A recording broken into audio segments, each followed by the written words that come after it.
Hello guys, ఈ ఒక్క దోశ తింటే చాలు మనకి రోజంతా ఎనర్జీ అన్నమాట. అది ఏం దోశ అంటే అన్ని పప్పులతో కూడుకున్న దోశ అన్నమాట. ఇది చాలా ఈజీ, హెల్త్ కూడా చాలా మంచిది అన్నమాట.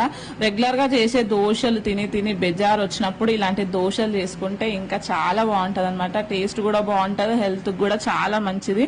పప్పులు కాబట్టి మంచిగా వాష్ చేసుకోవాలన్నమాట. 3-4 టైమ్స్ వాష్ చేసుకున్న తర్వాత ఒక 6 అవర్స్ అన్న నానబెట్టాలి. నానబెట్టిన తర్వాత నైట్ నేనైతే రుబ్బుకొని ఇంకా మార్నింగ్ లేవగానే దోశ బ్యాటర్ లాగా చేసుకున్నాను అనమాట. కొంచెం వాటర్ సాల్ట్ వేసి కలుపుకున్నా, ఇంకా దోశ వేసిన అనమాట.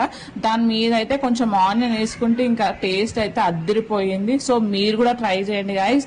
రెగ్యులర్ గా తిన్న దోశల కన్నా ఇవి చాలా ప్రోటీన్ ఎక్కువ ఉంటుంది, హెల్త్ కూడా మంచిది. డైట్ చేసే వాళ్ళకి ఇది మంచి ఆప్షన్ అనమాట. ఎందుకంటే మనం డైట్ చేసినప్పుడు చాలా తక్కువ తింటాం కాబట్టి ఒక్క దోశ తింటే చాలా అన్ని ప్రోటీన్స్ అన్ని వచ్చేసాయి అనమాట. టేస్ట్ అయితే అద్దరిపోయింది. మీరు కూడా ట్రై